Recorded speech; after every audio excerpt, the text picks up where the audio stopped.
News Update.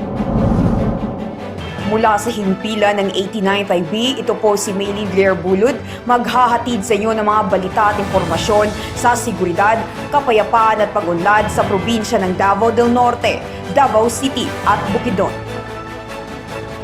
Headlines. Outreach program para sa IP communities ng Bukidnon isinagawa. People's Organization sa Davao del Norte binigyang kapasidad sa pamamagitan ng Entry Form Seminar. Tunghaya ng kaganapan sa libreng serbisyong medikal handog ng 10ID sa mga kasundaluhan ng 89th IB. 2 barangay sa Santo Tomas nakatanggap ng school kits. At mga miyembro ng iba't ibang Makatao Youth Organization na binuo ng 89th IB nagtipon-tipon.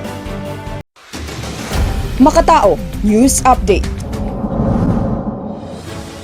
Nanguna ang Charlie Company 89th IB sa ilalim ng pamumuno ni First Lieutenant Ariel O. Asentista kasamang Davao Mountaineering Alliance DMA, lokal na punong barangay ng Kayaga at Kalagangan at si Mr. Darwin Gurea, IP Education Focal Person, ay nagsagawa ng outreach program na ginanap sa Sitio Pusod, Barangay Kayaga at Sitio Bungbong, Barangay Kalagangan, parehong sakop ng San Fernando, Bukidnon. Kasabay din ito ay namahagi ang grupo ng 5 solar bulb, 4 na sako ng simento, 10 pirasong GI sheet, 58mm round bar, 2 toilet bowl at mga damit na malaking bagay para sa mga residente ng komunidad. Ang unit ay magpapatuloy na magkikipag-ugnayan sa iba't ibang stakeholders upang mapaabot ang nararapat at kinakailangang tulong ng mga katutubong komunidad sa Bukidnon.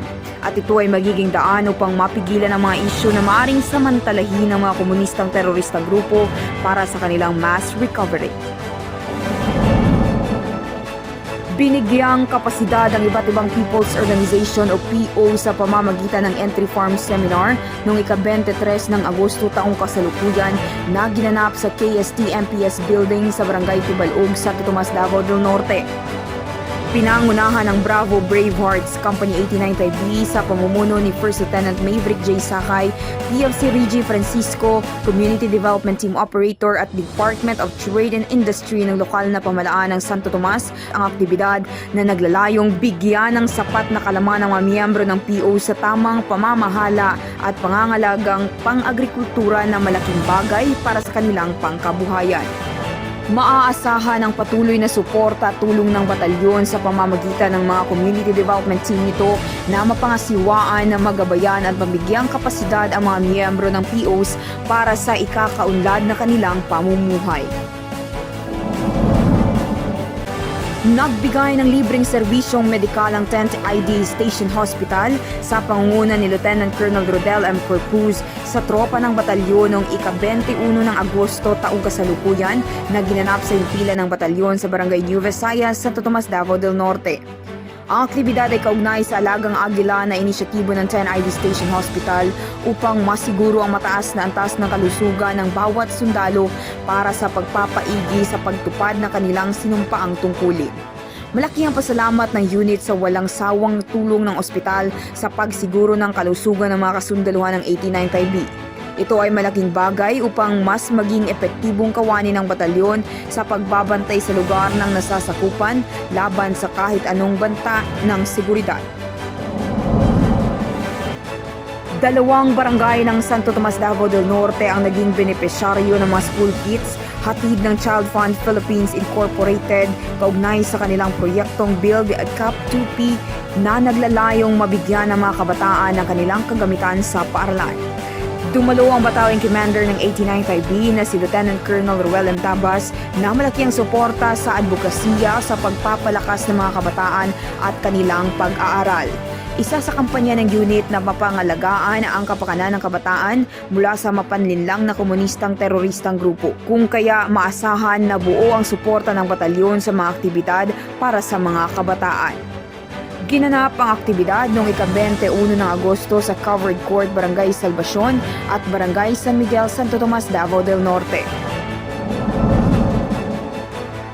Isang gabi na puno ng kasiyahan at pagkakaisang naisagawa sa himpilan ng batalyon sa Santo Tomas, Davao del Norte noong ika-25 ng Agosto taong kasalukuyan nang magtipon-tipon ang iba't ibang miyembro ng youth organizations na binuo ng 89 IB mula sa Santo Tomas, Carmen, Braulio Iduhali at Panabo City, sakop ng Davao del Norte at mula sa San Fernando, Bukidnon. Malugod na tinanggap ng mga opisyales at kawani ng batalyon sa pumuno ni Lieutenant Colonel Ruel M. Tabas ang mga kabataan sa kanilang pagdating. Pinasalamatan din ni Lieutenant Colonel Tabas ang mga kabataan sa kanilang suporta at dedikasyon para sa unit at sa magandang pakikitungo nila sa kanilang kapwa kabataan. Ang aktibidad ay naglalayong palakasin ang samahan ng mga kabataan sa kabila ng pagkakaiba-iba ng kanilang estado, kultura at pinanggalingan. Gayon din ay upang bigyang pagkilala ang kanilang kontribusyon para sa kampanya ng unit sa pagpoprotekta sa kanilang sektor laban sa mapansamantalang komunistang teroristang grupo. At dyan nagtatapos ang mga balita mula sa nasasakupan ng 89 IB.